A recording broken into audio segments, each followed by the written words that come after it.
Okay, Thomas, thank you. Well, I think it's a good suggestion. First of all, do you hear me okay? Think so? Okay.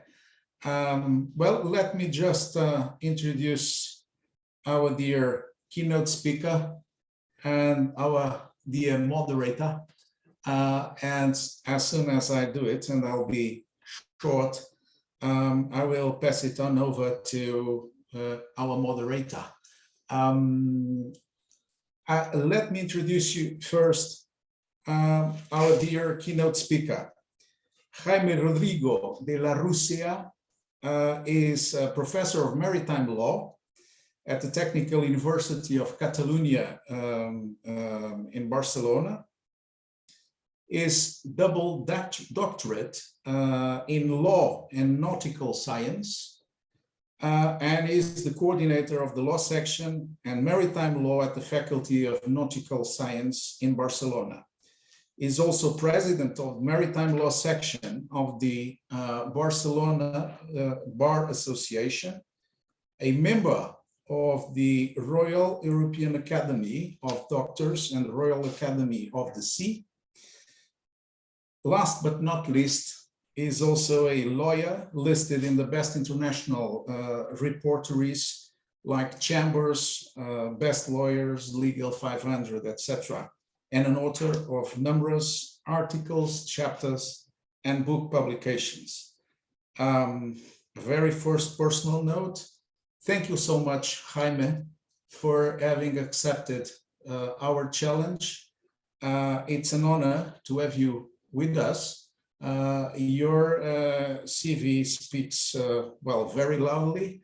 Actually, I have to share a personal note with you by saying that you don't imagine how I envy you because of this double doctorate.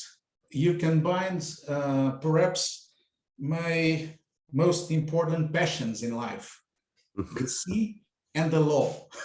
So you made it, and well, thank you so much. I'm really very, very much grateful for your acceptance of our invitation from the EMH to be with us today.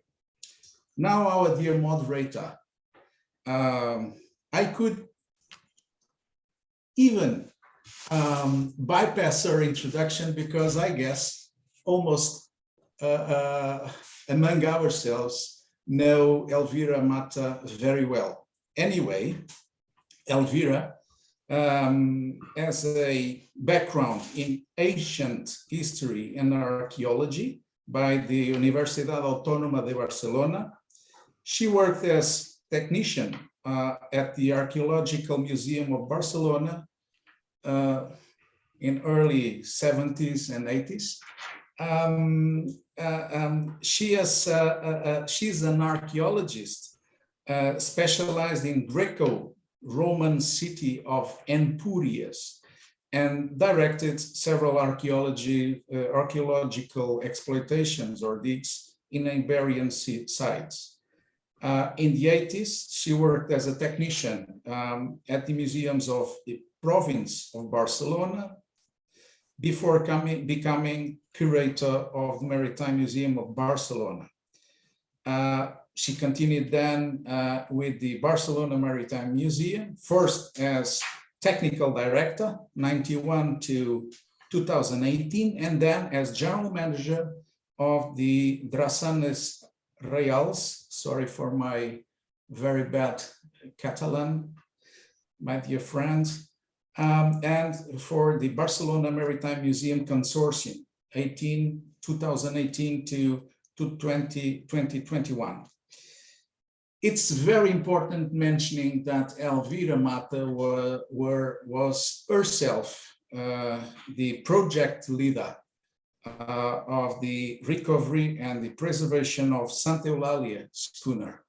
And this tells us a lot about her commitment to the very ideal and principles of Barcelona Charta, because she really made it not only with this project, but is worth mentioning because I think Catalonia and the whole European maritime heritage owes a lot to people like Elvira.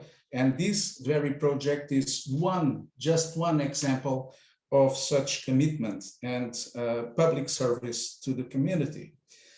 She's also honorary president of one of the most important partners of EMH today, the Association of Maritime Museums of the Mediterranean. She has served as on the executive committee of the International Congress of Maritime Museums, and is president of the network of historic sites and Mediterranean monumental shipyards. She is now participating in some projects. She continues, she's active, thank God, and we are very grateful that she is still active and participating after leaving her functions as director and curator of the Maritime Museum of Barcelona. She's still active in several projects linked to the AMMM, the Association of Maritime Museums of the Mediterranean, and also as a senior advisor in other museum projects on the Catalan coast. Finally, she's also involved in the production of a very interesting, I'd say, white paper on the industrial heritage of Catalonia. In short, my dear guests, friends and colleagues, I'm really very honored that we could bring these two friends to us today to address a very important topic, which is the importance of the legal protection of maritime heritage assets, in this case, tangible assets, as we are speaking about traditional boats in operation or is replica or reproductions. And having said that, and this is very important for DMH because A, we are honored with having such a keynote speaker and moderator with us. B, because the topic is really very important, not for Spain only, much beyond that, for all countries in Europe, not only EU, but in Europe, and also even beyond that. So I stay here with a warm thank you for you both, Jaime and Elvira, and I would kindly pass it on over to Elvira, our dear moderator. Please, Elvira. Thank you. Thank you, João, for your words. Really very honored. Okay, good afternoon, everybody. First of all, I would like to thank to the European Maritime Heritage for organizing this working session. Many thanks, especially to his president, João Almeida.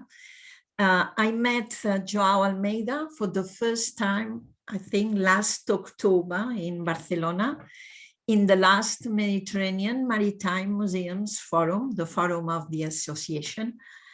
And during all this time, we share concerns about the maritime heritage field and imagine a future of cooperation. And I'm sure I will be many opportunities for this cooperation. Thanks for inviting me to participate in this session. Really, it's a great personal satisfaction after a lot of years of complicity and work with EMH. And in this context, I was to remember our dear friend, John Robinson, who always give my museum and to me his professional and personal support. I remember always John Robinson.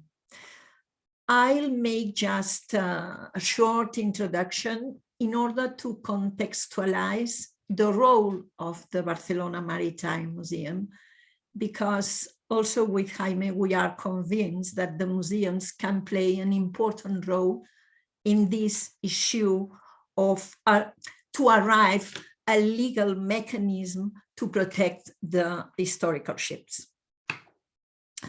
The museum has worked for years to get this regulation. It has been a really complicated road, a very long road, probably too long road. But after the years, we are very proud with the results. We were doing and constructing this road together with other professionals of other maritime museums in the Catalan coast, of course, especially with the maritime museums in the Catalan coast, who belongs to the network of maritime museums in our country, also with other professional and museums in Spain. I won't remember especially Pablo Carrera, I think you know very well Pablo Carrera, when he was director of the Museo del Mar de Galicia. We work with Pablo a lot of times, and I think we don't arrive to the regulation without his contribution. Also, I want to mention the director of Bilbao Maritime Museum, Joao Ruiz Gomez, and of course, all the associations about maritime heritage in our country, especially the Catalan Federation of Maritime and River Heritage. This organization belongs now to the European Maritime Heritage. And of course, with Jaime Rodrigo de la Rucea, we work with Jaime side by side during a lot of years. He is involved in this issue since the beginning of the years. I think I must say that the regulation of historic ships in the Spanish maritime law was published officially in October 2021, should certainly be considered as one of the main achievements of the Maritime Museum of Barcelona. In his Museum Historical Ships project is the last step in this project. Is a project designed to encourage and promote the preservation of historical ships in our country. You know, we have not the same situation you have in the Central Europe or in the north of Europe. Not a lot of people knows that the Barcelona Maritime Museum tried to preserve an historical ship before the Spanish Civil War.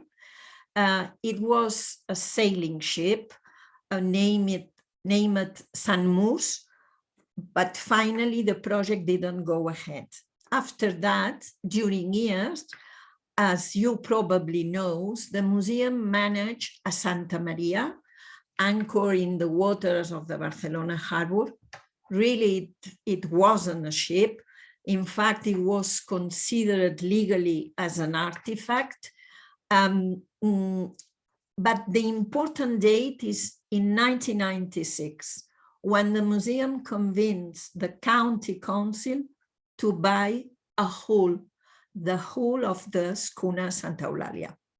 In 1997, the museum made this special acquisition. We bought in a public action the Santa Eulalia schooner. This recovery meant for the museum to achieve the goal to preserve an historical vessel characteristic of our maritime culture, and is for the first time the museum preserve a ship in operational condition. The ship represents the turning point in the museum's boat preservation policy. Over the years, especially over the last 30 years, the museum has preserved a significant number of boats. Now the collection has more than 100 units preserved in their stores. And actually 7 of these ships are in operational condition situation, very expensive, a lot of problems with for his director, but they are preserved, and by the moment they are alive. One of the main museum's lines of work include, during this long road, I think the most important specific actions with the public administration. One line with the Catalan government. This work with the Catalan government give us the results, the specific technical commission to address the issue of historical ships in our country, and the first ship declarations under the cultural heritage by law. For example, the Santa Eulalia schooner has the maximum level of protection. He is now a monument historic. I always say, like the Meninas of Velázquez. The same situation has the schooner and the Meninas. Also, there is a very important thing is now the museum is the advisory institution for the government of Catalonia in matters of maritime heritage. All the declarations linked with the maritime heritage in our country must be accompanied by a report of the Maritime Museum of Barcelona. The second is the state, the Spanish government, the most difficult line, as you can imagine. The museum decide to maintain a position of proximity with the General Direction of Merchant Ship. I don't know the name in English, but it's the Spanish Maritime Administration in the Ministerio de Fomento, I think the Ministry of Public Works in English. And for example, inviting a person of the ministry to participate in the restoration of Santa Eulalia schooner. This proximity made it possible that Spain signed the Wilhelmshaven MoU, the Memorandum of Understanding for Traditional Ships, in 2000. I remember the phone of Michel von Bau asking me, do you think it's possible Spain signed in 2 days? Yeah, finally, Spain signed in 2 days the memorandum. The third thing important with this complicity is the additional point in the maritime navigation law in 2014. And finally, the regulation. And I may just quickly comment because it's for Jaime to comment and to explain all the regulation.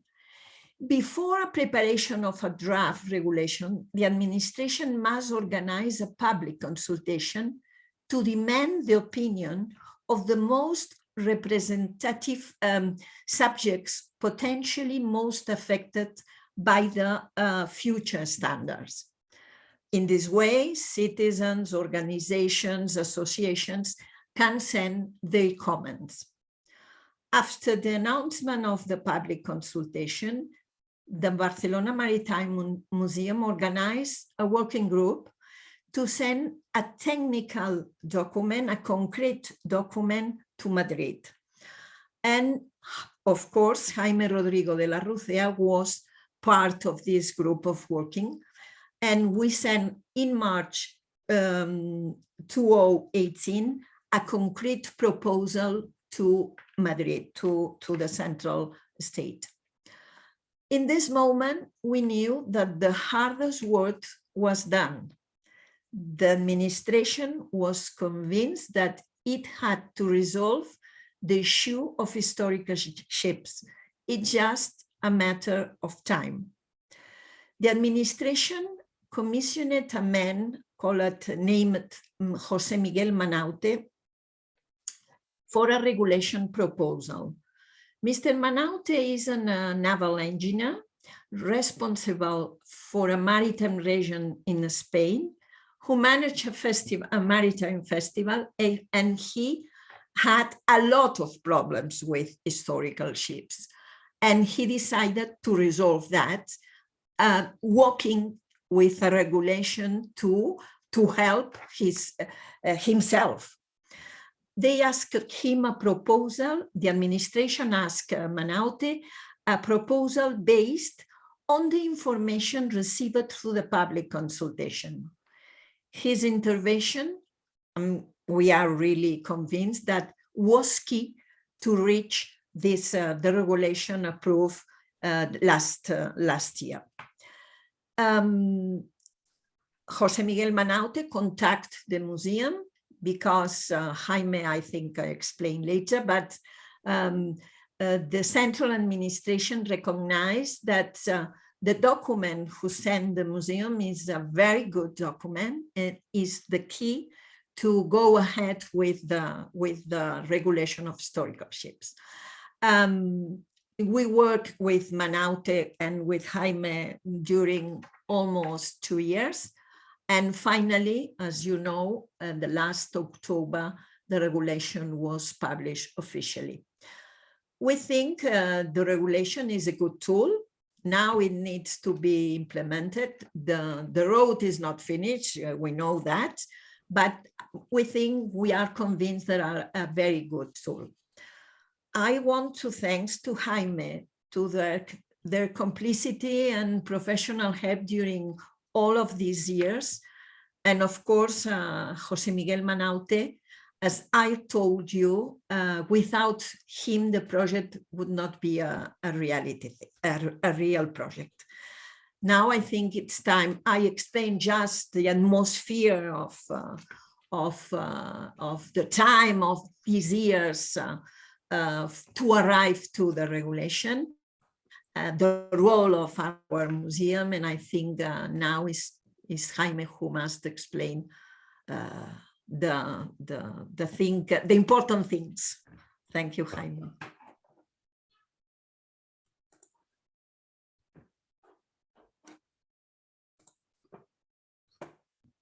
Thank you very much for your presentation, Joao, and also Elvira and all the friends. For me, it's a personal honor and privilege to speak to European Maritime Heritage.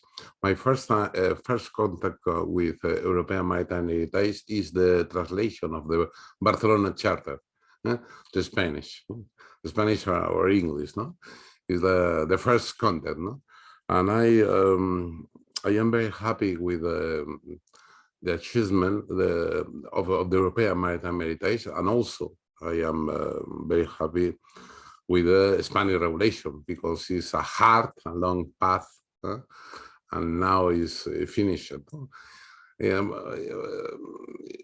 the legal aspects, no? Perhaps the future is more successful. The Spanish regulation of historic ships, the background of is very well known, but it's very critical point. Is very well known, the Barcelona Charter, the recommendation of the European Parliament, the conventions of UNESCO. But the critical point is the Wilhelmshaven Mole. Spain ratified an international convention, and in the other hand, with the words of European maritime safety, the safety directives for passengers excluded especially historic ships, traditional ships. All these elements, the signature of the Wilhelmshaven Mole for the Spanish Kingdom, the new maritime safety directives for passengers, what excludes especially the historic ships.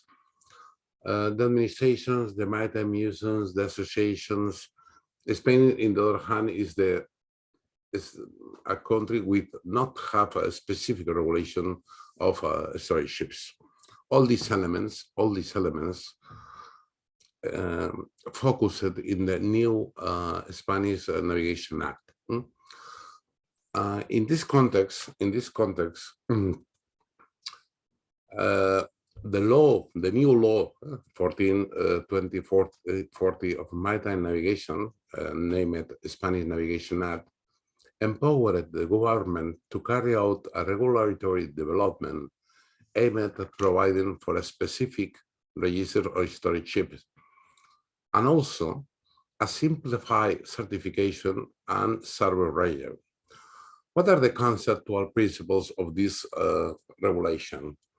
The aim of this regulation is to help ship owner to keep storage ships in operation with full respect to maritime safety and the environment. The new regulation specifies the circumstances that determine the qualification of a ship, vessel, or reproductions as historic.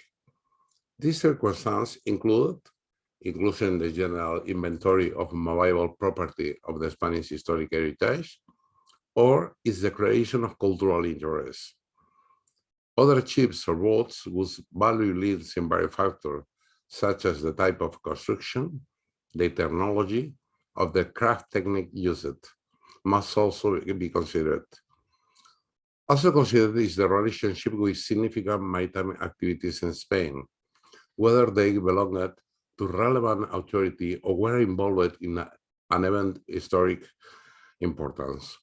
The age of the vessel or boat is also taken into consideration and is a necessary element in the definitions of classic yachts or boats, vintage boats, or a special category in Spain, unique traditional boats. In the translation in Spain is barco clásico, classic yachts or boats, barco de época, vintage boats, o tradicional singular, unique traditional boats.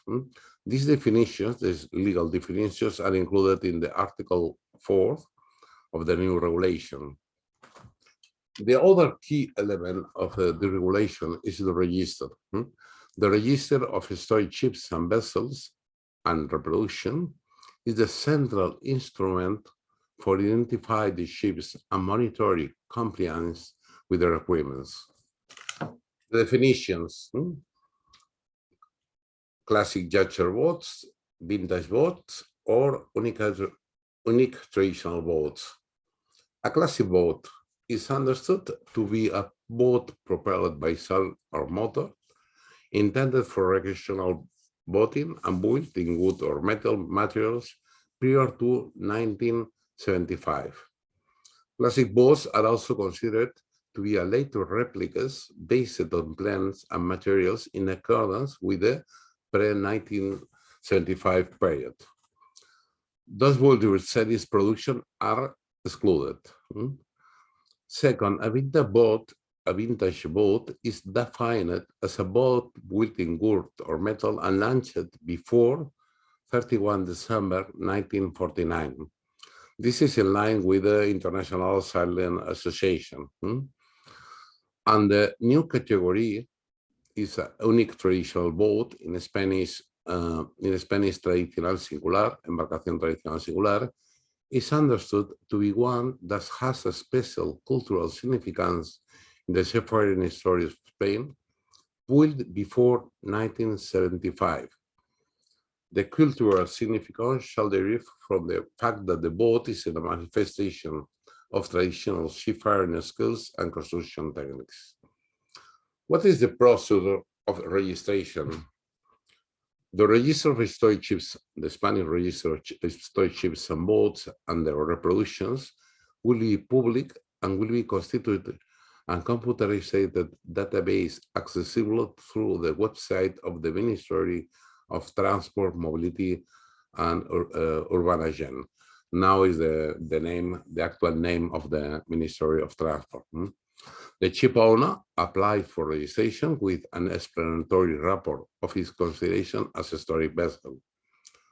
When DAPS arise for the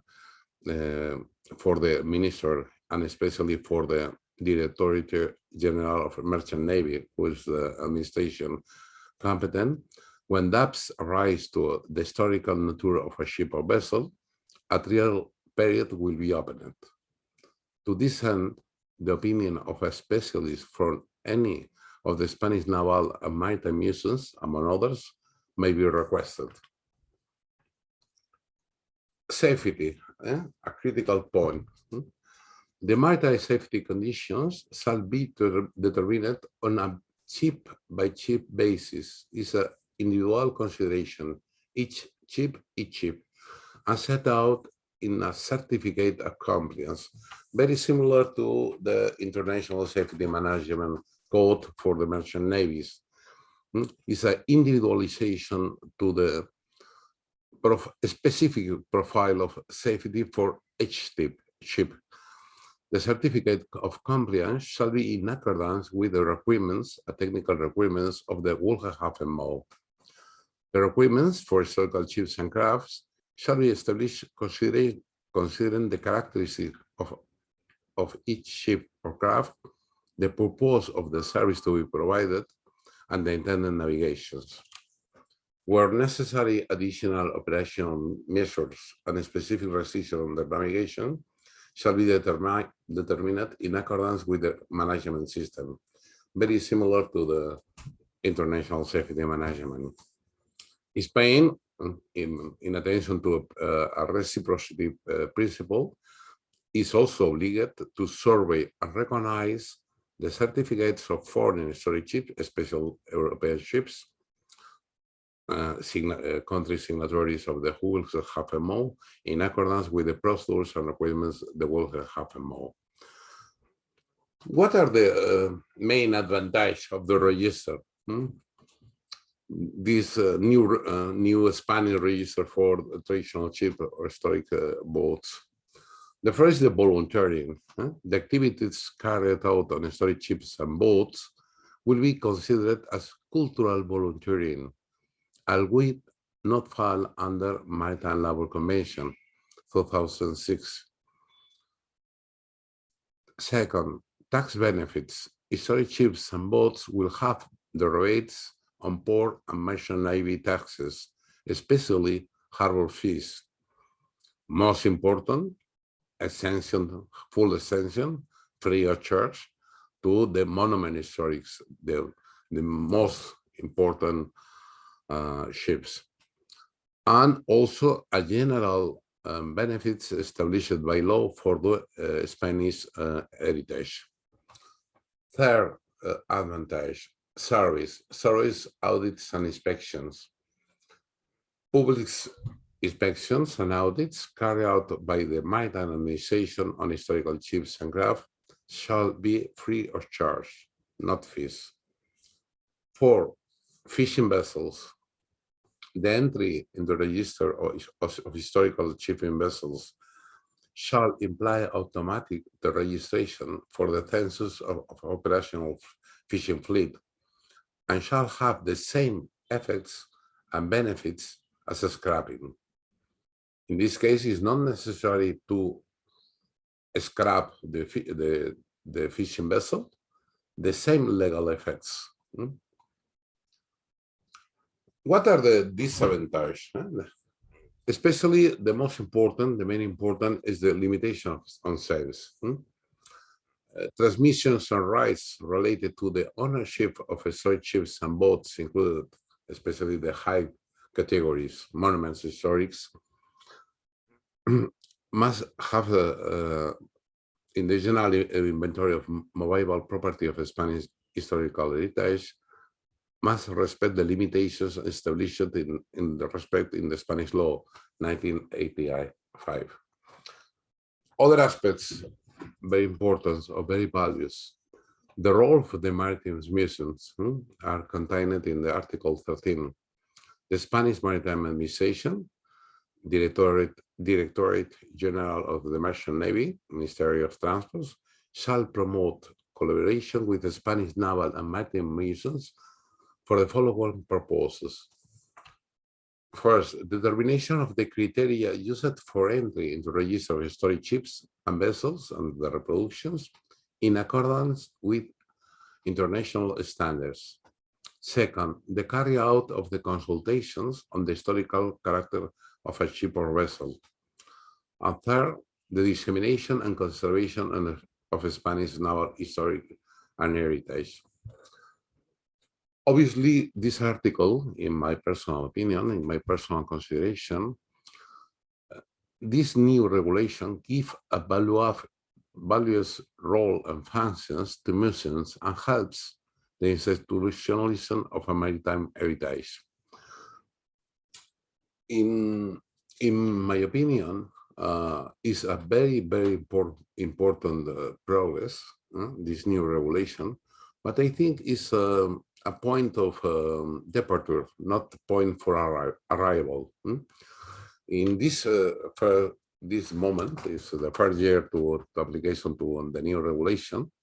It's very complicated to the Spanish maritime authorities to apply ship-a-ship basis, ship of craft individualized these new criteria. Spain is very important, and values this new regulation, but we are in the first year. And the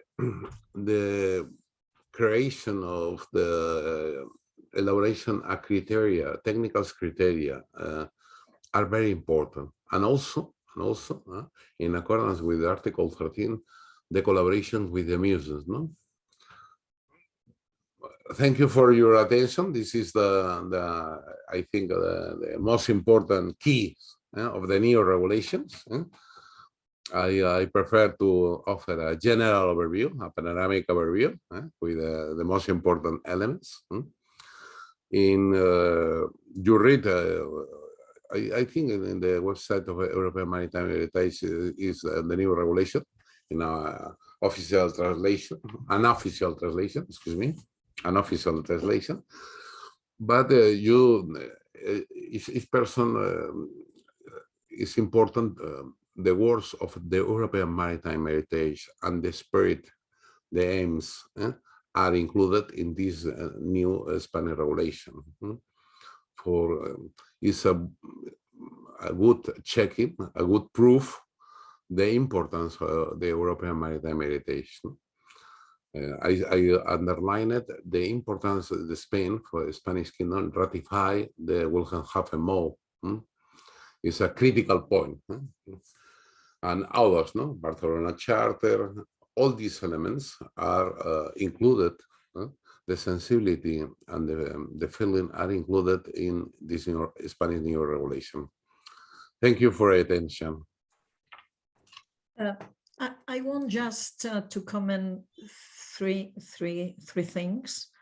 One is a critical point to arrive to the regulation is the moment when we need that the Culture Ministry, the Economy Ministry, and the Public Works Ministry join together to arrive an agreement. And I think is the most critical moment, because we don't have any chance to do nothing in this meeting, and I think is the most critical point to arrive to the regulation. The second one is really important. This regulation is like this, thinking in our reality, and I think it's very important. If we are in England or in Norway or in Germany, we are sure the regulation would be different, and response is agree with our situation, okay? And I think that is important. And the third one is the really important tool we use to arrive that is the EAMH documents. The power of the EAMH documents are a key point to convince the Spanish administration to go ahead. I think I'm convinced. I don't know if Jaime is agree with that, but I'm really convinced it's like this. And the last thing I want to comment is the last time when I talked with a man of the central administration, he said to me he wants to organize or create a technical commission at the Spanish level, and they are thinking to put museums in this commission. And I think it's really, really very important for the heritage people that museums can play a role in this probably committee or commission. I don't know if Jaime wants to say something of this comment. Fully agree with you. The first point, the reference of the European Maritime Heritage is in the official gazette, named Boletín Oficial del Estado in Spanish, and the Spanish official gazette, in the preliminaries reference to European Maritime Heritage, Barcelona Charter. Every person check in the official gazette, and the references are very clear. No? Second point, the different administrations have different sensibilities. No, the tax minister, a regulation of historical ships, not taxes, free of taxes. Wow, no. The Minister of Transport is logical. The preoccupation of also the sensibility is focused in maritime safety for historical ships. Now, each minister have a different sensibilities, and harmonized these different sensibilities is very complex. And also the cultural authorities. In the case of the Spain, the cultural authorities is not in the Spanish government, is the regions of the comunidades autónomas in Spain. No? In the other hand, the interest in conflict. Normally, not all the ship owners, but part importer of ship owners. New regulation, perfect. Not taxes, free the audits, free inspections. Perfect. In this context, normally logical, very legitimate is very important. The figure, the leading work of the museums, because the ship owner have a logical interest, but it's a materialist interest. No, it's not focused in the protection to the cultural heritage. Normally, obviously, I think all the people now ship owners very sensibilized with the maritime heritage, but in other ship owners is not the case. No. All these elements, for me, explain the complexity of this new regulation. No? Technical aspects, taxes aspects, cultural aspects, and logical of the different interests in the matter. For me, the one thing most difficult is to try to explain and convince the people from the maritime administration is culture, is the Minister of Culture who decided what ship is historical or not, and to convince these people of that. For me, is the thing most difficult, because if they decided to create an historical list, they decided no, culture is another thing, and for me is a critical point for me. Okay, if you want, we can start with questions, comments. As you want, you can demand to talk, and it's your turn.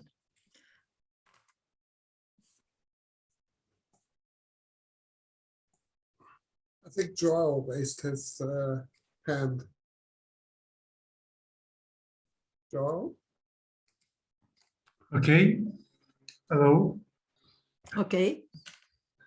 Well, my question is how the legislation can be positively discriminated the traditional ships. The traditional ships only have one way to survive.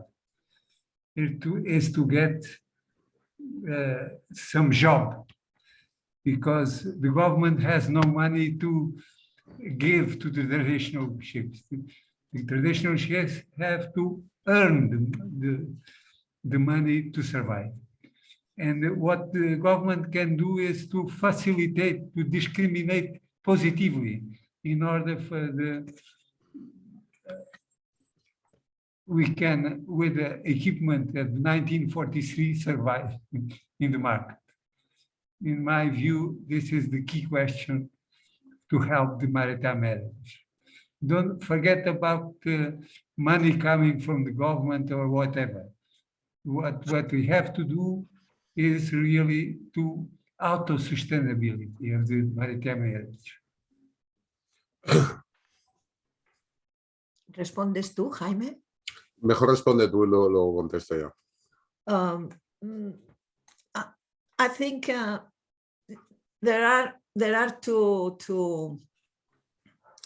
two lines. One is the heritage and the problems for museums, for associations to take the money to preserve and to solve the ships. I remember one in ICMM Congress, Denise Michel Boel, the director of the Musée du Bateau in Douarnenez, he said one thing I always think in my professional life is when a museum decides to preserve a ship, it's for a life. And I think we must think carefully if the museum decided to preserve or not a ship in operational situation, because it's very, very expensive. We must think that Santa Eulalia schooner needs every year, I think the situation now is the same, every year, 600,000 euros just for maintaining the people on board and to maintain the boat, etc., etc., etc. And this is not, the regulation don't arrange that. The regulation can help the associations, the privates and the museums to manage in the best conditions to sail these ships, but don't arrange the situation of the maritime heritage. Jaime says a very important thing is there are different interests. The people who manage, in our case, the embarcaciones de época, the classic boats, or for us, the interests are completely different. We talk about heritage, don't talk about money. Of course, we have the problem of the money, but it's in the second level. The interest for regulation are completely different of the private associations like the Barcos de Época or the classic boats, or for museums. I think the situation is different. And I agree with you, the money is not, the regulation don't arrange the money to preserve the vessels. Is full agree with Elvira. Is a good aid. Is to aid to the ship owner, but is a values tool for the ship owner, but it's not the magic solution. But we must think, for example, in Spain, before the regulation, every problem has a different solution depend if you are in Cantabria, in the south of Spain, or in Barcelona, because there is no a common criteria. Depends of the opinion of each maritime captain. And now the regulation arrange that. It depends on the personal decision of the harbor master. Personal decision. This ship is storage ship. I think, but the most complicated is the new regulations, especially with ships with passengers. Of 12 passengers. Of 12 passengers is a passenger ship, legal passenger ship. In this case, normally the harbor master, this is a passenger ships, convention SOLAS, convention passengers, the community directives commuters, and I required a very, very expensive reforms shipbuilder with different elements. In this way, is very important the categorization of the historical ships. Historical boat is a special safety and individualized management system for this ship with a common criteria, technical common criteria with reference of Wilhelm Hafenbau. Jaime, tal vez comenta lo de cuando tú te registras, cuando te registraban la embarcación, en función de cómo estabas registrado, te podían exigir una titulación para el capitán o la persona. Yeah. I think it's important if you can comment that. Elvira, tell me, the other practical problem is that the certificates of competence for the seafarers is very different. Commercial vessel, passenger, this is all different and very important. I underline this aspect. The volunteering is for the cost of operative of the ship is very now. Under Maritime Labor Convention 2006, is all the persons involved in the crew need a contract, a labor contract. This reference in the case of the ships of the volunteering, cultural volunteering, excludes this labor contract, and it is very important value. And also the standard convention wastekeeping is a standard to the education and training for the seafarers is modulated for the historical ships. Is very, very important.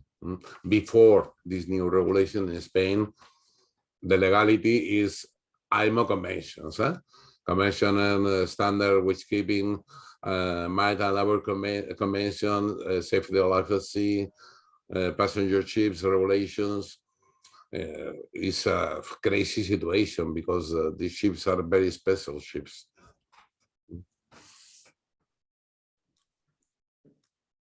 I think Joao has another question. Joao? Well, thank you, Elvira. Can you hear me? Yeah. Yeah. Okay. Well, first of all, thank you both for, well, the keynote speech and also the elements, very important elements and the context brought by Elvira. Thank you so much.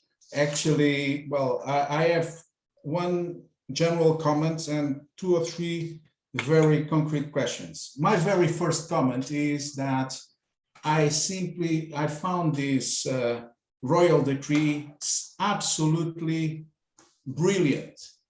And I'm speaking now as a legal person, a lawyer.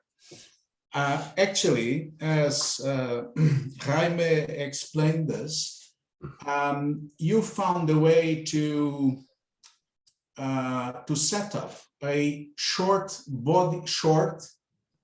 and easy to understand body of norms, which provide the minimum protection for what is specific in a traditional boat, an historic vessel, or a classic yacht. And I think you did it really very well, because you didn't leave any of the important assets out of the legislative scope. And I mean it.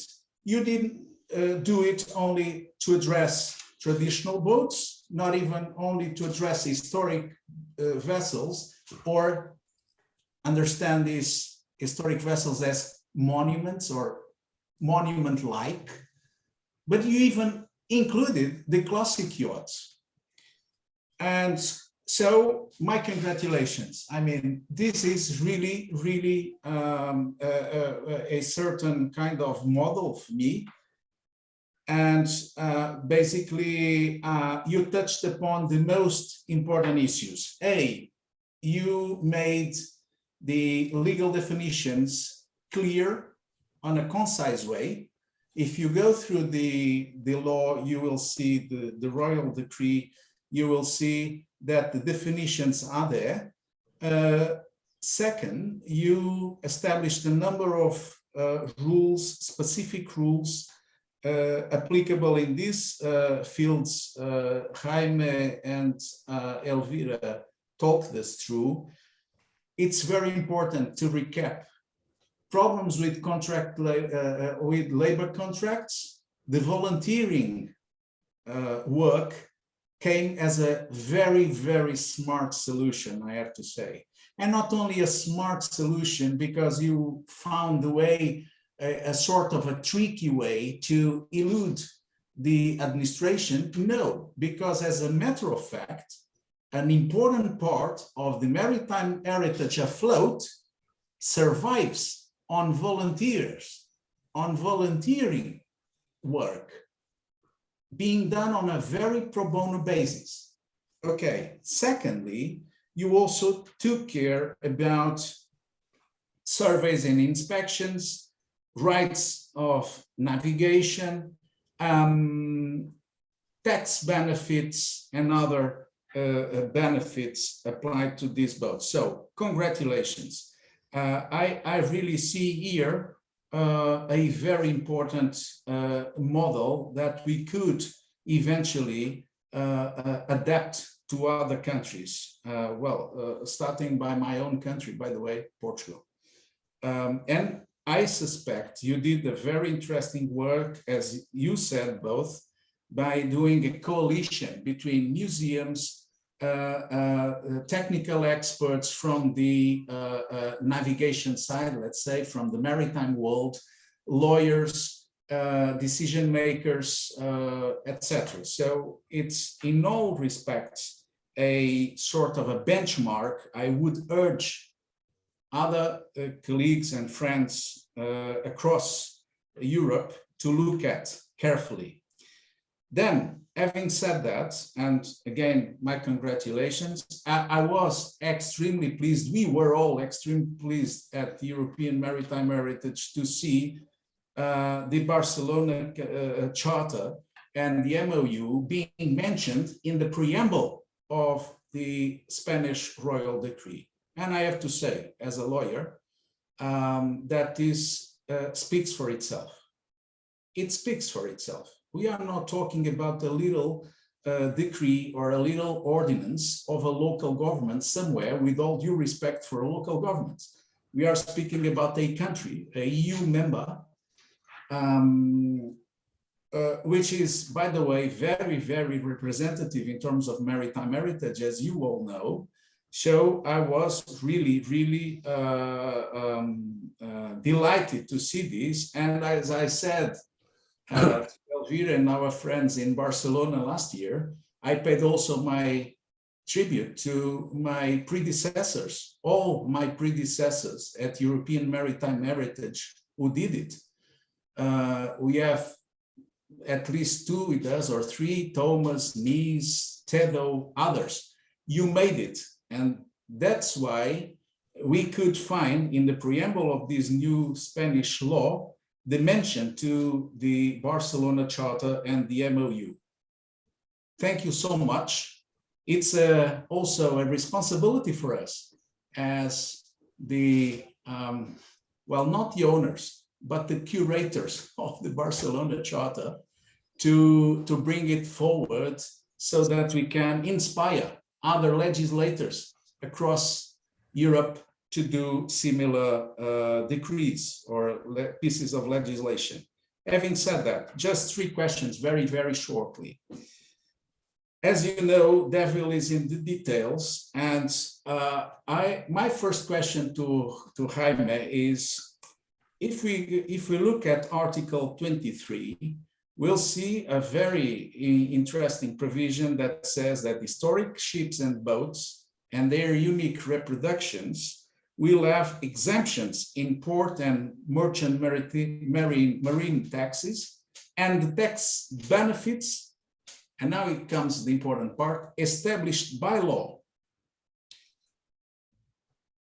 Legally speaking, I understand that you are referring here to an implementing law. Since this decree was enacted in late 2021, I suspect it was already too late to include any kind of tax provision in the budget 2022. But my question is, how is it going for 2023? When can we look at a table with X% of tax-free or tax exemption or a special regime being granted to these boats in Spain? This is first question. Article 23 implementation, practical implementation. Budget 2023 still on time, still in time to do. 2022 it was of course too early to have it done. Second question is, do you see any room for a legal harmonization across Europe? Well, first of all, at European Union level, but not only, because, you know, we at EMH are always concerned about Europe and not only about EU, because we have some members with us who are not within the EU. Do you see any room for harmonizing the legal frameworks applicable to historic vessels and traditional boats across these countries? If so, do you have any kind of idea? I can imagine that if we speak about the EU, we could eventually think about the directive. Do you think it makes sense or not? That's the question, technically speaking. Final question from my side. Do you see the room for us at the EMH to promote some comparative law study and kind of observatory? And I tell you why am I asking you this? Because as a matter of fact, being a lawyer, and we have more lawyers with us, Thomas, for instance, my colleague here, we struggle to get to know the legal framework applicable to these boats in every single country. And I suspect they have, well, they are completely different in some cases, or they simply refer to IMO conventions or the existing EU directive. Do you see again, the room for us to establish a sort of network to collect information on the legal systems and to produce a proper comparative law studies. Well, you may even say that they exist, but I don't know them. If it is the case, I will go and look at the sources. But as far as I'm aware, we still miss this comparative law directory about European, not EU only, but European countries. So there are my questions in short. First, Article 23, tax exemptions, when in practice? Second, harmonization of legal frameworks across European countries. Do you see a room? If yes, how can we promote that? Finally, comparative law studies in this field, which is basically triggered by your marvelous work. And once again, thank you so much and congratulations for your sterling job you have here. I'm really very much enthusiastic about the approach you have followed. Thank you. My personal answers, very quickly answers. For the first question, critical point, Article 23, because Spain have important, relevant public debt, and the tax ministry is very rigorous. But the Spanish law 1985 provide 1% of the public budget for the buildings, investments in roads, airports, for the cultural heritage. Thanks to the Article 23, it's possible, theoretical, it's possible, and I hope practical, this 1% of the public budget for the public investments is for maritime heritage. Theoretical is possible. Other applicabilities, the harbor taxes is not law, but it's a decree, a ministerial order, provides a specific exemption for storage ships in the same way with school ships. In the same is very similar. Second question. Sorry, Jaime, but this already exists for the harbor tax, harbor fees. Is already there the exemptions or no? Not yet. Not yet. Okay. It's acceptable under discretion of the president of the port authority. In my opinion, it's probably to accept. Second, very interesting your proposal. Perhaps a directive is more ambitious. Perhaps it depends of the political priorities of the politicians. But I think, listen your proposal, perhaps a very good proposal is to create a work team in EMSA, European Maritime Safety, the head office is in Lisbon, to the historical ships. I think it's not ambitious, but it's more realistic. The preoccupation for the categorization, the technical categorization, and individualization for the historical ships. After this, the work of this team is probably to persuade the politicians for a directive.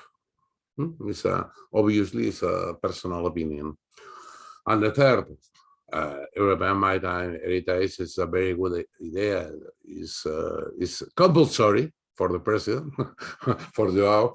It's compulsory to create a database of the specific legislation about the storage ship.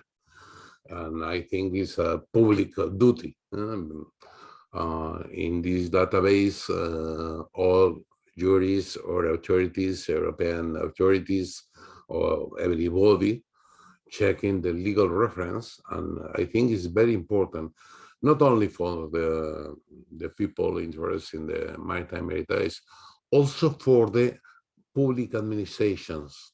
It's very important for a public servant, Spanish servant, French servant, Danish servant, checking European Maritime Database. Exists a law specific, exists this regulation for these ships. It's this pedagogical, this dissemination work is very, very, very important. Very good idea. Congratulations, Joao.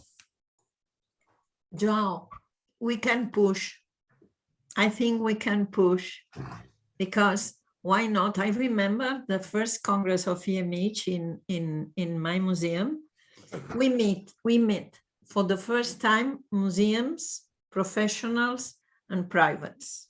And the Barcelona Charter starts in this meeting. Why not to think a Congress putting in the same table the maritime administrative responsibles, the culture responsibles, and the maritime professionals, the heritage maritime professionals? Why not? And I think that is, just European Maritime Heritage can do that, I think. I knew, dear friends and colleagues, I knew that we would reach well, the end of this webinar with our to-do list growing up. but I see my dear friends Thomas and Nice also looking at the list growing up. But actually, I have to react by saying that it's a fantastic idea. I mean, maybe we never had such, how can I put it? Just to have an idea, forget about the exact wording, but to have such a multi-approach Congress, let's say, because well, I'm very glad that I'm feeling every day a more receptiveness to integrate different angles of maritime heritage, right? And I think you all present could also witness that, because there was a time where it was not that easy to establish dialogue and, cooperation on a daily basis, because one was saying, well, I'm from, the guys who sailed the boat.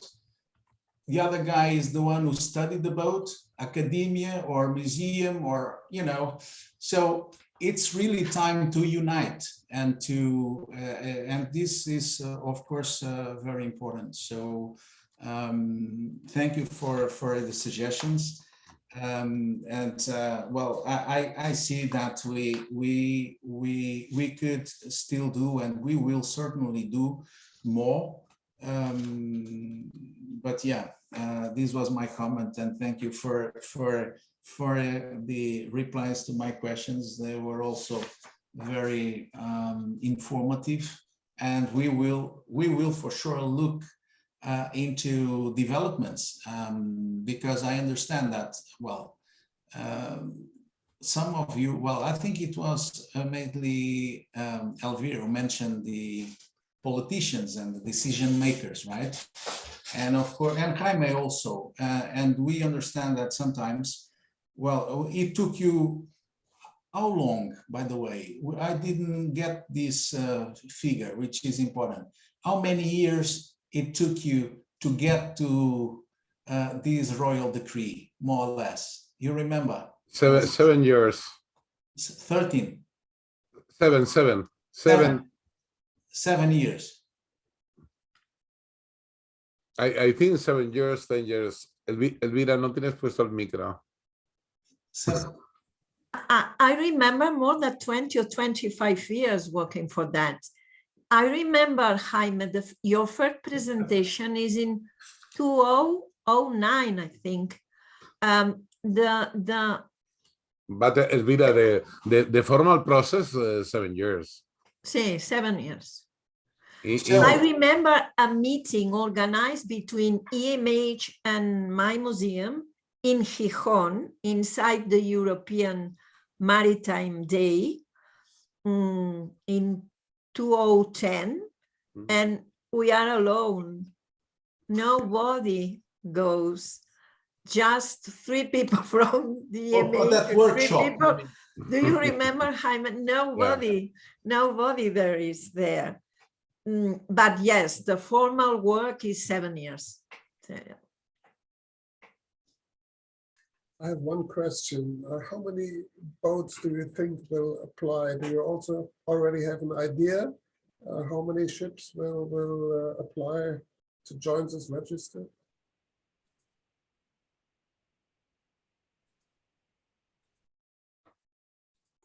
¿Contestas tú, Jaime? No lo he oído bien. Mejor Pregunta cuántos barcos creemos que pueden acogerse a la regulación. It's an informal estimation. The harbor masters have a lot in this moment. The different harbor masters of Spain, Barcelona, Valencia, the most harbors, perhaps 3,000. But very important monument historic, 100, 200. The different categories are very are different boxes. It's not the same, the reproductions, it's not the same a vintage boat or vintage boats, perhaps 400. It's complicated. I think the potential fleet, historical potential fleet, with very generous criteria, 3,000, not more. There is no register of historical ships in Spain, but there are a lot of them in nautical clubs, perhaps 100, 115 there. Tradition sail, Latin sail, perhaps 100 more. Yeah, around 300, 350, perhaps. But Yo llego a los 3.000 con unidades menores, o sea, haciendo con criterios muy generosos, muy amplios. Pero al final la flota realmente histórica de historical fleet, this estimation is correct, 500 is possible, it's probably.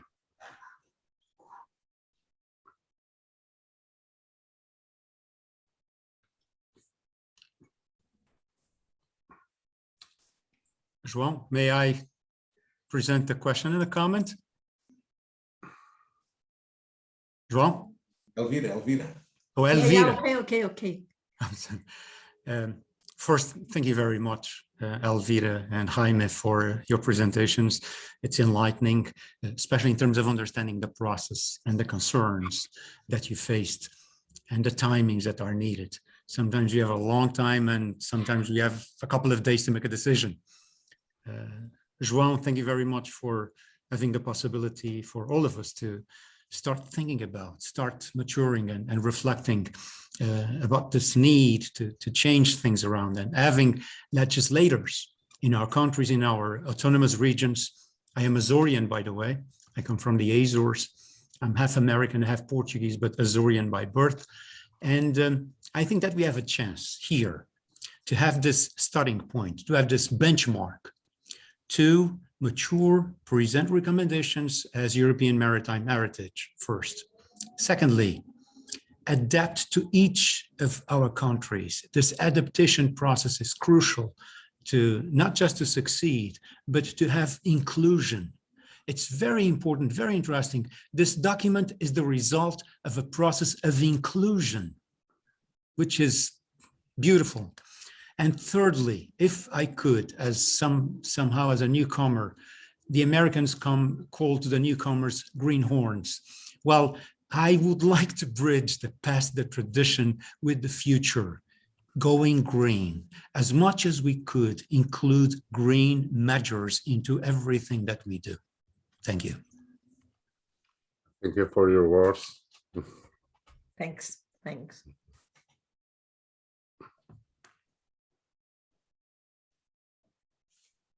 One more question or comment? Okay, Martin, it's yours. Yeah, thank you, Elvira and Jaime. I'm so curious because Jaime, you said it's not the end; it's just a starting point. I think it's terrific what you did in the last 7 or even last 24 of 25 years. But what triggers me is that you said it's just a starting point. So I think when you think it's a starting point, you must have ideas where to go from this point. What do you want to receive in the next 5 or 10 or 25 years, starting from now? What are your ambitions? Oof, very complicated question. My hope in perhaps not realistic. I think is very important. I am professor of maritime law in a nautical faculty. No, I think it's very interesting for vocational for maritime studies, not only for the conservation of maritime heritage. This is the first point. The second point, perhaps the conservation of the old works, especially the work with the wood and other technicals, are very important also in the future. It's not only digital society, in other ways. And I think the new Spanish regulation have also a sensibility to the replicas, because perhaps in the future is the replica. It's not nice, it's not, not beautiful, but the other item for me is not only the vocational, perhaps the importance of the industry, of the cultural industry. Is very surprising, the successful of the British experience with Britannia, with I don't remember of the boat of Robert Scott in Dundee. The difference, the old Catisark, the Britannia, the Rosemary are a very big economically, in economical terms, a very big discovery. Excuse me, discovery is the ship of Robert Scott in Dundee. Is a very big experience and a good business. It's a good business because have a pedagogical for schools and for children. Is attraction for attraction to people to commercial proposals, a new buildings, a new organization of the old harbors, and also the taxes. No, the have a discount in UK and USA have a very important the regulation of the trust and the trustees and the donations for the conservation to the cultural heritage is permit, is have a award, a fiscal award. I think it's a way, the experience, the experience in USA, the experience in Australia, the experience in England is very successful. It's a way very interesting. But for conclude, vocational interest. Conservation of the icons, identities as signals, conservation of the old works, and very important cultural industry. Thank you. One additional question from my side. In this decree, you stopped short of allowing to sail with passengers or commercially. This is just for recreational purposes. Is this something you have on the agenda for the future? Or is this, let's say, a red line that you would cross? Because, you know, up here in the north, sailing with passengers, sailing commercially on traditional vessels is a recognized way to upkeep them, to get money for these ships. And you stopped short of this, and I understand why, so it does make a lot of sense. But just a question, is this something that you are looking at for the future?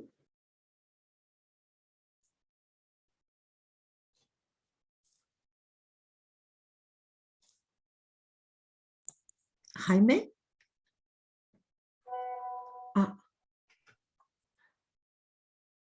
Jaime said he had to leave.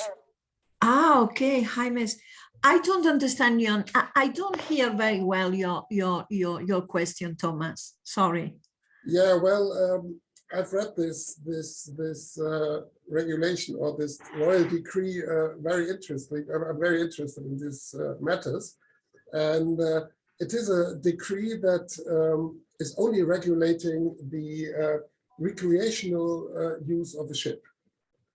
It's just, you can't make money. It doesn't allow you to make money with a ship, which is perfectly okay. But in other countries, it is allowed to sail with passengers, to sail commercially on traditional vessels. And some countries have specific regulations for that. And it's just a question from my side. Are you considering that for the future, or is that a no-go? Is that a red line that you would cross? The background of this question is because if we start thinking about harmonization, I think we don't need harmonization for recreational vessels. That is not really necessary. What we need harmonization for is for any kind of, let's say, economical or commercial use, because then we get stuck in rules like SOLAS, like MOU, like all this kind of stuff. So it's just a question from my side whether this is a option for the future, or whether you saying, okay, this is nothing for our fleet, maybe because our ships are too small or whatsoever. I think my view from the maritime heritage part is, for me, the most important that now the administration knows they must answer to the museums or to the people from the maritime heritage part. Since 2 years ago, we don't exist. And now we are a problem in a table. And for me is the victory. The very big thing is that to be a problem in a table. And I think now they are convinced they must to find solutions in some cases. They know historical ships. I said before, the thing more difficult for me is to try that the people from the maritime administrative part understand that they don't, is not his role to decide what is heritage or not. And the director of the Merchant Navy says, why not? I am making a list of historical ships. Yes, but you don't decide. One thing is what is maritime heritage, and that is you decided to make a list in the Spanish maritime law, name it list of historical ships. There are two different things. And I think that is very important. Also for museums is very important, the regulation, because when we explain some projects, for example, to declare the Latin sail navigation as UNESCO, we don't need to convince the central administration to support us. The regulation means to be a problem in a table, and also they know we are existing, and we have a lot of projects and maritime, and they must support us in a lot of ways. I think for me, that is the most important thing. And of course, we know we have a lot of problems when we implement the regulation.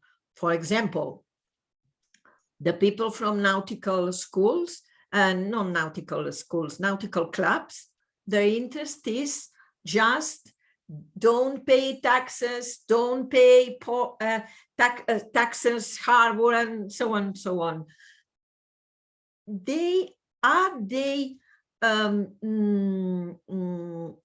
¿Cómo se llama? Dispuestos, Joao, ¿están dispuestos a willing to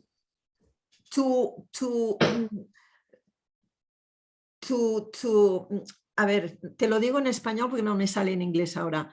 ¿Están dispuestos realmente a trabajar en su barco como un elemento patrimonial? Sí. ¿O sabes lo que te quiero decir? Are the ship owners, the private ship owners, really willing to and committed to apply their best efforts and their best resources to keep the boats as maritime heritage assets and not only as a normal boat or so?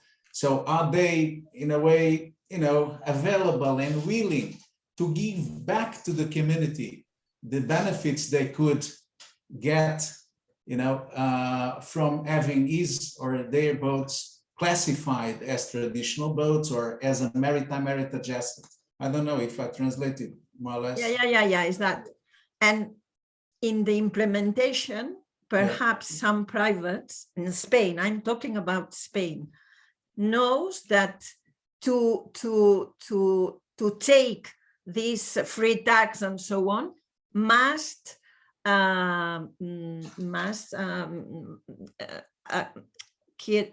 my English, they need, necesitan cumplir los requerimientos de la parte museográfica o de patrimonio marítimo. Yeah, well, basically, the ship owners need to comply with the museological requirements for their boats to be classified, right, as a traditional boat, an historic vessel, or whatever, or a classic yacht, basically. So it's not a simple way to get a tax exemption.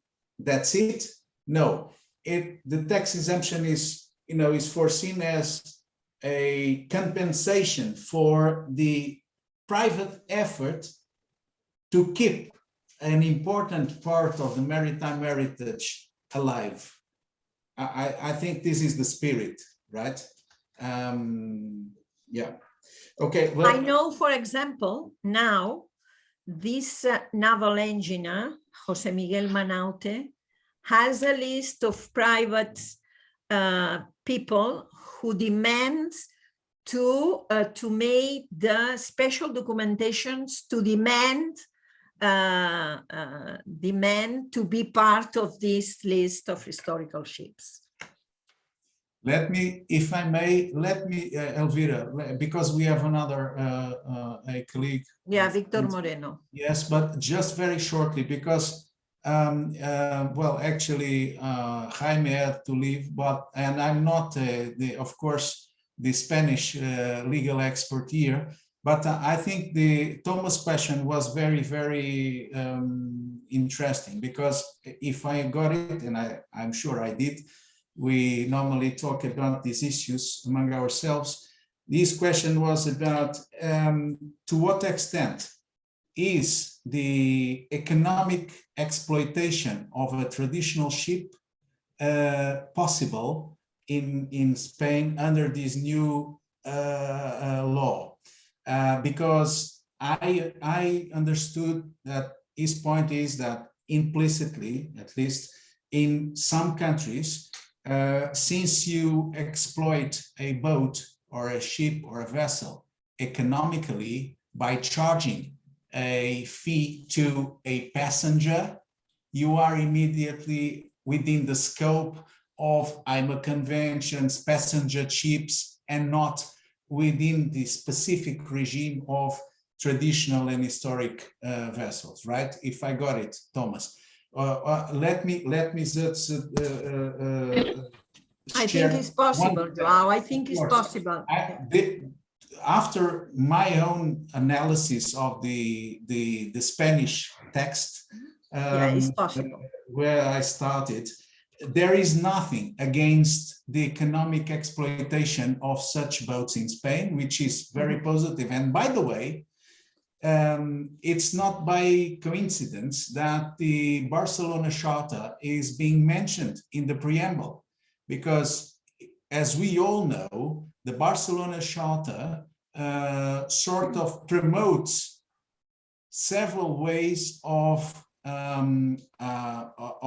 keeping these assets alive, afloat, which means that the preservation by use or by navigation is allowed, is even advocated.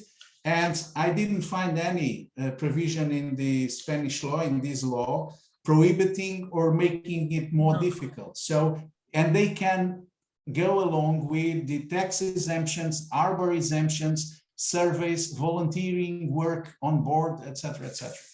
Yeah, yeah, it's possible. You may eventually want to confirm this understanding. But I'm not quite sure, but of course I only read this informal non-official translation, but it says that the use is only allowed for recreational purposes, so that excludes normally any economical. No, because yeah, but there is a recreation also when you pay for. In the general legislation in Spain, for instance, if you go to a beach and you rent a boat, you are doing recreational navigation, although you are paying for. So it's not recreation as a synonymous of free of charge or non-economical, I think. But we can confirm. It's a very pertinent question, Thomas, I think. Because in some countries, that is the understanding, right? If you want, we can send you the email of Jaime and he can answer this specific, but I think it's possible. There is nothing to forbid the economical exploitation of ships. No. If I may make a very simple comment, I think that we are in very good hands with the Spaniards for a change. They have 17 autonomous regions and 50 provinces. So imagine the work to come up with one body of legal language. I congratulate you, Elvira, and all the Spanish that were together working on this. Thank you. Thank you. We have Victor. Victor. Good afternoon, everybody. Thank you for this meeting. I come from the south of Spain. Now I'm connecting from Cadiz, but I'm from Canary Island. I come to not from the museum or culture world. I come from professional work. I'm a naval engineer, and I work with a little owner association of traditional boats, Vela Latina, Latin sailing boats, and we work sometimes with ship owners, medium ships like Isla Lusitana from 1856 or Vapor Idria II from 1965. Other ships like Nostramo, ex Jose Miguel Masigues, and so some ships in the half of of 30-meter length, more or less. And we don't work with any help for governments or any budget from the state.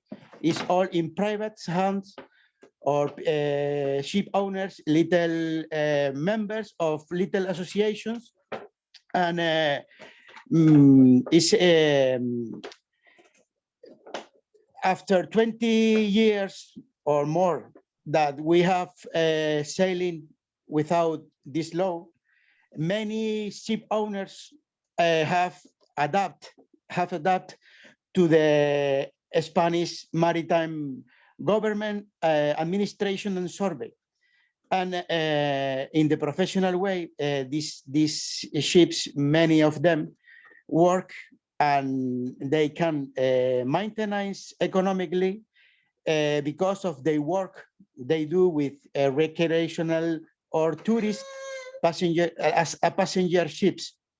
And we have every time budget problems and economical problems, and also survey problems. No, and this is the reality, the reality of the people that we don't work or belong to a museum. No, and this law is a door, no, to a new age that we hope that they will make our work, our day by day, easily. Okay, but I find that many ship owners, they don't want to change. They don't want to change. They don't want to change to the new law, because they know they can work professionally in the normal normal laws, like applying SOLAS and MARPOL and all the laws that they are working in this way. About also the problem in Spain, I find that is the application of these historical ships. Sorry, is my sound playing here with it? Sorry. Is the application of this law to the survey, because the surveyors of the Spanish maritime administration, they are not habituados. They are not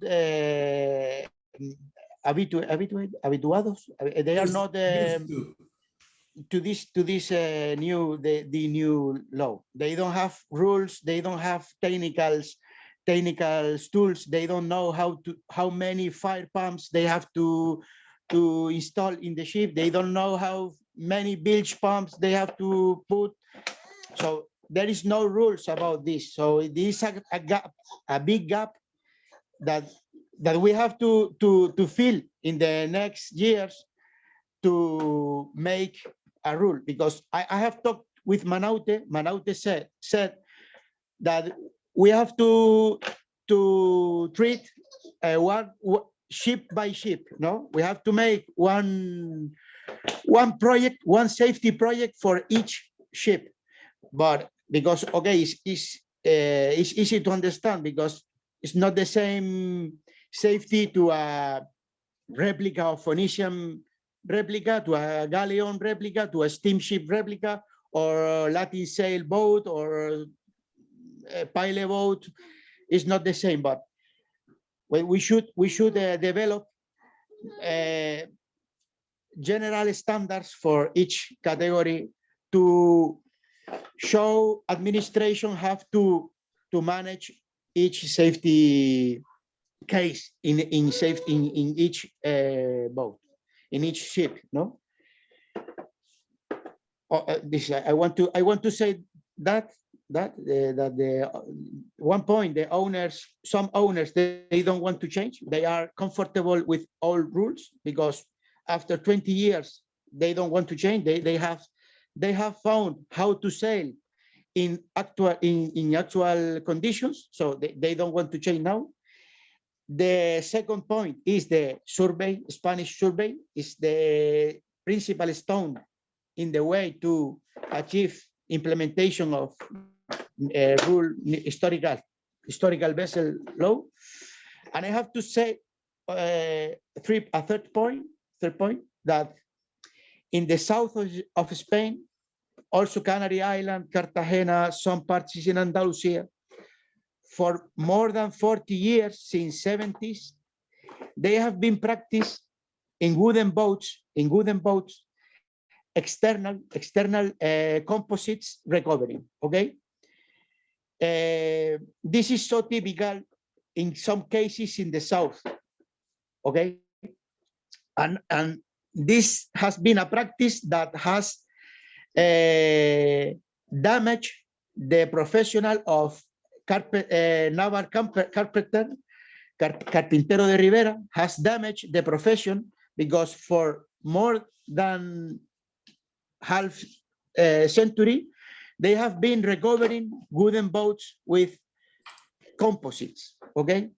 And now we are in the point that we don't have carpenters. They still remain a few of them, and some surveyors of the maritime administration, they forbidden now after half century of practice that these ships have these recovering composites on the hull. So I in my opinion, I don't like this practice. Okay, I don't like this practice. I like the wooden ship as original. Okay, but after 50 years in the south of Spain of this practice, now it's impossible to reverse this only in 1 year or 2 years or 10 years. So we have to first keep the carpenters again to recover the vocational training of a wooden carpenter step by step. And after this, maybe no, because I have found to at the moment of registration a traditional boat in the register of historical boats, the Spanish survey has cancel the process because the boat has a recovered of composites in the hull, but the boat is original inside, 100% of original frames, wood is original boat, but with the recover because it's a very extended practice in this area. And he said, no, it's forbidden. No, it's not possible to put it's not possible to put the boat in the register. But I don't understand this because there should be a recommendation. Okay, you will go, but with with a note, you have to remove the recover. Maybe you have 2 years, 5 years, or you have a special survey, and you have 10 years to change this, to remove the cover and change and keep. No, I don't know if you understand what I'm saying, but ideal is okay. Ideal is okay. Ideas are good, but implementation in real and practical in some areas is difficult. And we have money, private money, because there is no support from government, not culture or not culture areas. They not support with budgets or and we need time, and we need time to keep and money to keep the boats in original state. No, Victor, let me say one thing. One is money. The regulation don't solve the money problems, but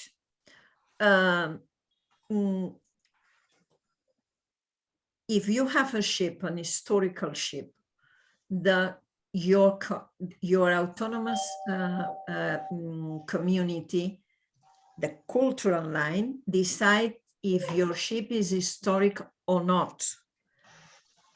That don't mean you cannot go to the list of the maritime list of the Merchant Navy Department. One thing is to be declared by the heritage law as part of the maritime heritage country, and the other thing is to be included in a list of historical ships or ships with historical interest. There are two different things. See, Okay. I understand this. Okay. To be a historical ship or heritage ship, you have to live a process, a heritage, a patrimony, musealization process. I know that, but maritime culture, maritime heritage is everything.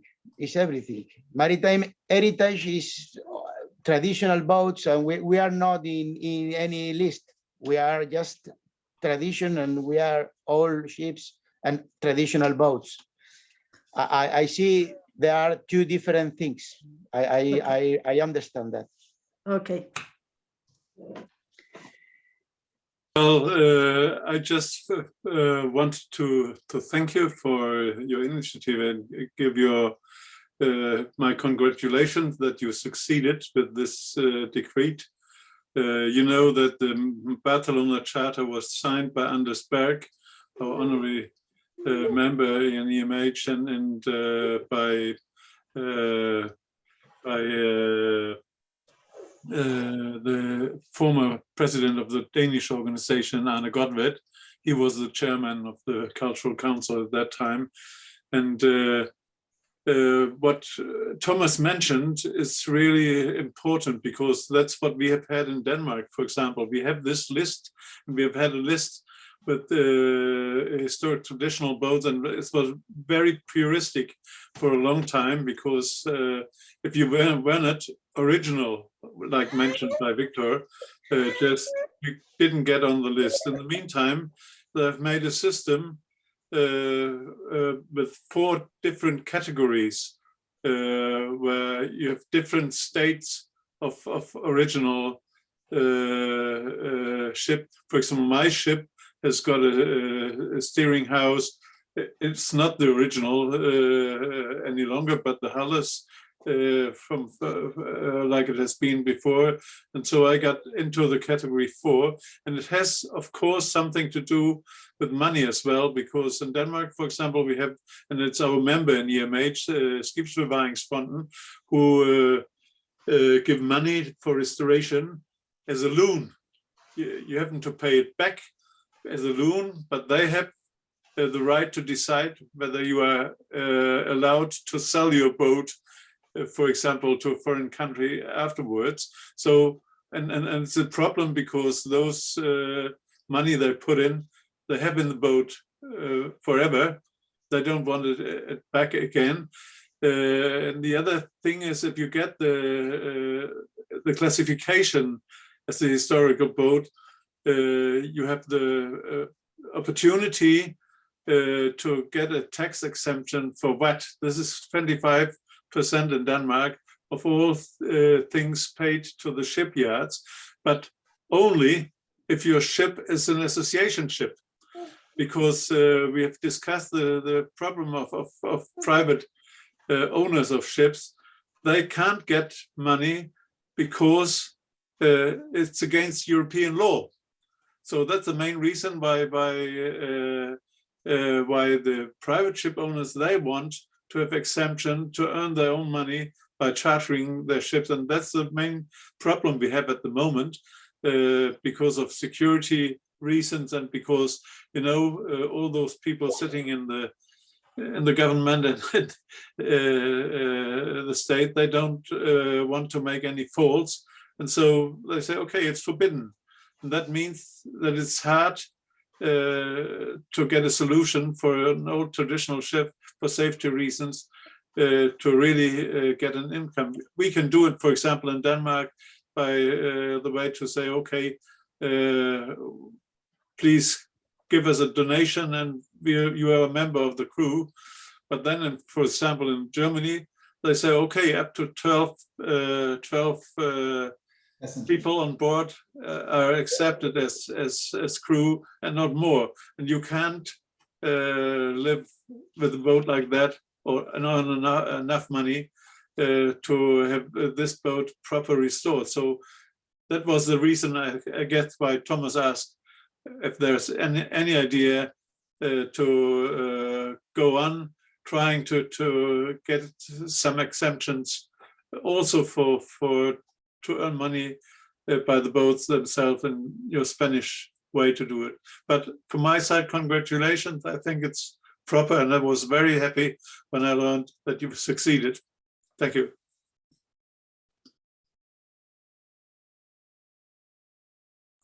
João Barbas, do you want? Do you have another question? Okay. I believe that all countries and we all after 25 years learned that some of these problems have to be solved by the countries and not to be. We have to be very careful what we're going to include in the general rule. And I can give you an example. In Lisbon, there is an association that has 82 traditional ships, and they have a way to classify the ships by percentage of conformation. It means that they have a commission, and this commission makes an analysis of the boat and decides what percentage this boat is conform. And the boat has to have at least more than 50% to include on the association. Then it's a practical example of what Nis was talking about in terms of the classification of the boat, in terms of the traditional elements inside of the boat. Then I must say that taking this practical example, this has to be free to the countries to decide and not to be included in a general European law, okay, or European recommendation. I mean, just I think we learn all to take the examples of each country, what is already has been already done on this issue, like Vitor Moreno was explaining. Thank you. Victor, may I ask you where you live on the Canary Islands? Victor. Now I'm living in Cádiz. Now I'm living in Cádiz, but I'm from Gran Canaria. Okay, I just asked because I'm staying on Gran Canaria near Aguinigin 5 months in the winter time because we have our flat there. Okay, and where have you been on Gran Canaria? I live in Las Palmas. I have been all my life in Gran Canaria. Okay. But there in Las Palmas, we have a fleet of traditional boats, Vela Latina, but it's more, it's not traditional, is the word, but it's more sports. It's a sport. It's like traineras. In the origin, they were a traditional nautical sport, but they have been incorporate some modern tools and aspects and also materials, and the hull of the boat is wood, but they have many modern aspects that is more like sports. It's a sport, digamos, it's a sport phase of the culture, but very competitive, very competitive. Yeah. Okay, and the important thing is not, in this case, the important thing is not the ship, The important thing is the science to sail with Latin sail. And the important thing is winning, to win the race, to win the regatta. Culture is just a little part of the rule of building the ship. But people want to win. They don't mind if the boat is older or kinds. Only win and sail and. You mean the typical Canarians? Sorry. Okay, we've had meetings of the daily management board twice on Gran Canaria because I stay there in the winter time, and of course we'll go to Las Palmas and have a look next time we meet there. Yeah, it's nice. It's an exciting race. I have been crew of these boats many years. It was my sailing school was there. Okay. I would like to say, Elvira, according that culture has to have a voice or manage this recommendation to the register, the list of ships in this historical register, but culture, for example, here in Andalusia or in Cartagena, in region of Murcia, also in Canary Island, they don't have they have lawyers. For example, they have many lawyers in the people in the statement, but they don't have sailors. They don't have people that they know about ship. And for example, in Canary Island, there is only naval museum. There is no maritime museum. In Andalusia, it's not maritime museum. Only in Ereo, in Malaga, is little museum. Yeah. Cartagena is the same. They have naval only for Armada, but there is no fisher or maritime commercial maritime museum. No, it's not like you in Maritime Museum of Barcelona or Bilbao or in the north. Though Spain is different, and maybe you make a consult in the administration, cultural administration. They don't have maritime experts, so it's difficult to manage with them. But you can of course you can contact me when you want, but here in Catalonia there is a group of people. I think they can help you. The Catalan Federation of Maritime and River Heritage is now a big, strong organization.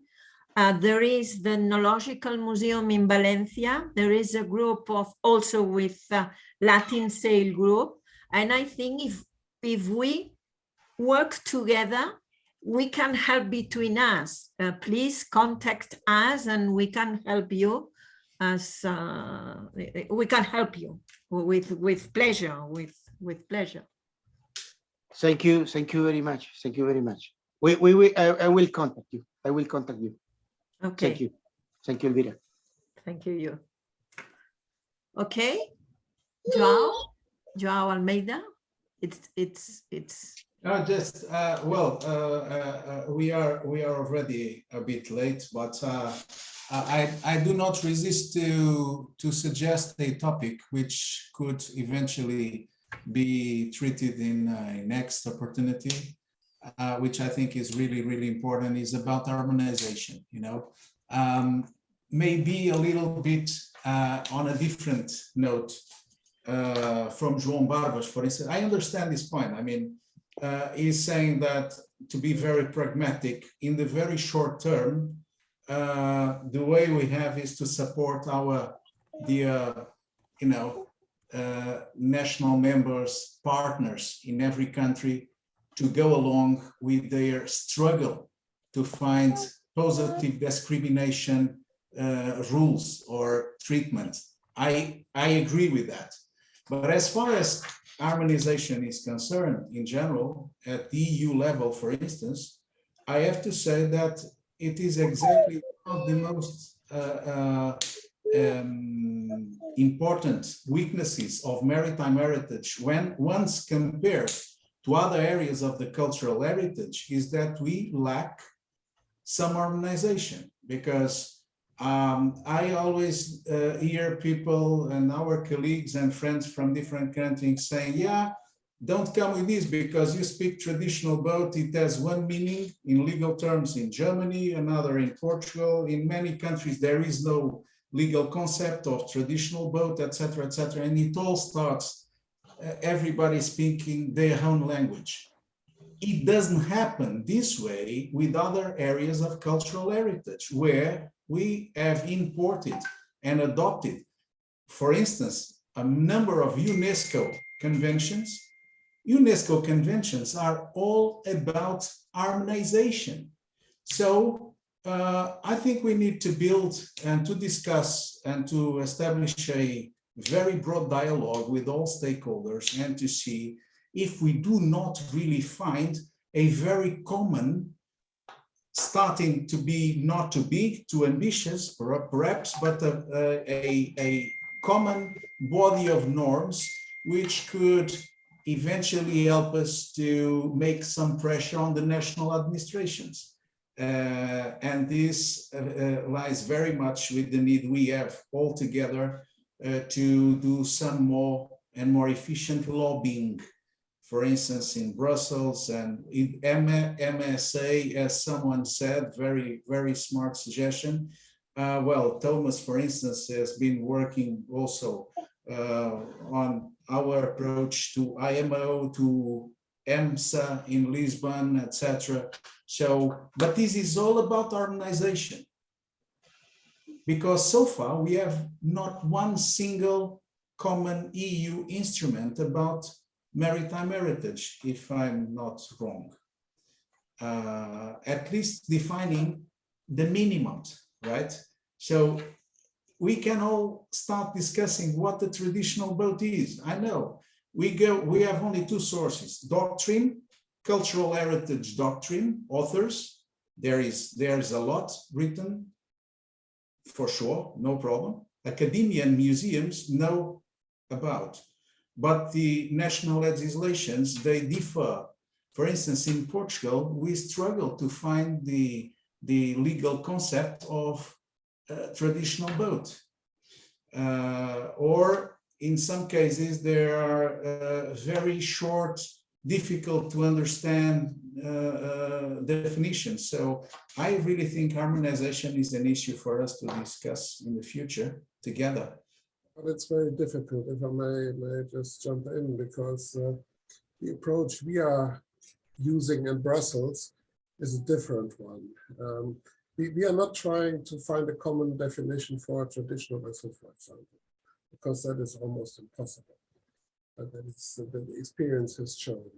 What we want and what we are trying to achieve in Brussels is to be exempted from rules.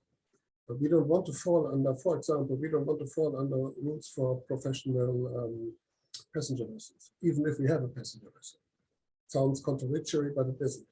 So if we have traditional vessels that serve as passenger vessels, we don't want to fall under European passenger vessel law, and of course not under SOLAS and all these kind of things, because we simply can't fulfill that, because these rules are made for our own ships. We have own ships.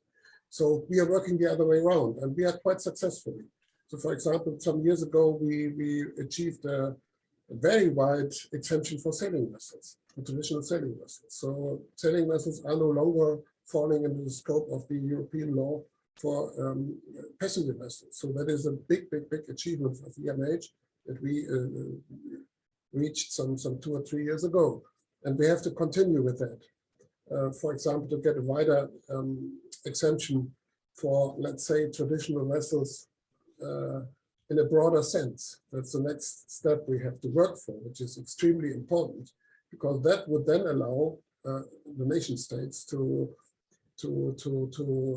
regulate the ships they want to regulate, they want to see. Yes, Thomas, but well, being an EU law expert, I can tell you that you will never succeed if you leave some basic concepts to the national legislators, because that's exactly the argument to avoid the consensus at the council, because one country says, no, for me, a sailing vessel is someone else, something else, or a traditional vessel is not exactly the same. A replica is completely different in Greece and in German law, for instance, in Greek law. That's the point. If you compare with the cultural heritage in general, we really miss harmonization, full stop. Very key basic concepts that there are no reasons, no scientific reasons to have this diversity across countries. That's the only point. Of course, you say there was already a number of exemptions, etc. Good, very good. But for the future, if we talk access to funds, well, harmonization on other, many other areas of the legislation, etc. I really think there's, by the way, I don't see any objection whatsoever to harmonization. If we all agree with the minimum standards, we are talking minimum. Of course, harmonization, as you know, in harmonization, we talk minimums. Otherwise, we would be speaking, for instance, in EU law about regulations. No, I'm speaking about a possible directive one day, because there is some potential interest in that. For instance, Victor mentioned a very interesting topic. We've been in Sedzinatico 2 weeks ago or 3, and we commented, me and João Barber. You remember, we commented on the paints used in the museum boat. Remember? Epoxy. If we do not harmonize minimum standards for the replica, we are really giving up the whole fight about, you know, traditional boats operating, because one guy comes to us and say, no, epoxy paint is not allowed at all, or composite, as Victor said, no way, you have to pull it out, or how much percent is this compliant with the traditional boat? Who defines what the bloody traditional boat is? To speak the same language, of course, we need some harmonization, as we do with monuments. There are harmonization rules for monuments, for protected areas, for protected environmental areas, etc., etc. So what I'm speaking about is not to do an unified single law, of course not. Harmonization means that there should be a minimum standard, and then, of course, each country should be, you know, free to find the best way to apply it. But I don't see any scientific reasons to object to harmonization, to be very honest. If you go through the literature on cultural heritage in general, you only see that we are really left behind compared to other areas of the cultural heritage, because they did already a lot in harmonization, first with UNESCO, then UNESCO translated into the EU, some parts of this harmonization. So, but I think it's a very interesting debate for the future. I don't want to keep you busy. Sorry. Okay. More comments? João, I think We are done. we are at the end. Okay, Elvira, thank you so much once again. But please don't feel released. I mean, we will be around all the time, because we really need, you know, your support, your advice, and last word important, your authority, because you practice what you speak, what you how do you say, a preach does what? Sorry, now my English is gone. What you advocate, let's say. So you have a fantastic curriculum in the maritime heritage, and we also all need to exchange experience and knowledge, and it's very nice, and it's good. And by the way, museums, never forget that museums as academia, but first of all, museums bring us the authority we sometimes miss when we address authorities. No, really. Yeah, Yeah. yeah. And especially these museums, like, for instance, the Barcelona and others, who are ship owners, by the way, right? So it's really a very important partnership for us. So thank you so much once again. Thank you. For the moderation, and we will be in touch. We'll keep in touch. I think Enjoy- I'll enjoy meet the in PVD. Piran. I think I'll meet in Piran this year. Oh yeah, hopefully. Oh yeah. Very good. Okay. Thank you, everybody. So much. Thank you. Bye. Nice to see you. Thank you. Bye-bye. And Bye. thank you to EMH. Oh no. Thank you too. We are Bye. all together. Okay. Bye-bye. Thank you. Bye. Thank you. See you soon. Thank you.